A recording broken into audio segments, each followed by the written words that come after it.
సొంత పార్టీకి చెందిన నాయకులు కూడా రేవంత్ పేరుని మర్చిపోవాల్సిన దుస్థితి ఏంటి? రేవంత్ పేరు పలకడానికి వాళ్ళందరూ ఇష్టపడట్లేదా? లేకపోతే రేవంత్ని అవమానించాలన్న తీరుతో ఇలా మర్చిపోయినట్టు నటిస్తున్నారా? లేదంటే రేవంత్ పేరు పలకాలంటే వారిలో ఉపద్రవం ఏమైనా ఉప్పొంగుతోందా?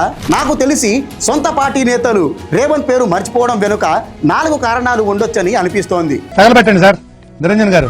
1, బహుశా తాము వైరల్ అవ్వాలన్న ఉద్దేశంతోనే రేవంత్ పేరు మర్చిపోయినట్టు నటిస్తుండొచ్చు. 2, రేవంత్ పై ఉన్న కోపం, ఆక్రోశం, ఆగ్రహావేశాలను ఇలా ప్రదర్శించాలని అనుకుంటున్నారేమో. 3, రేవంత్ రెడ్డిని ఇంకా ముఖ్యమంత్రిగా వాళ్ళు అంగీకరించట్లేదేమో.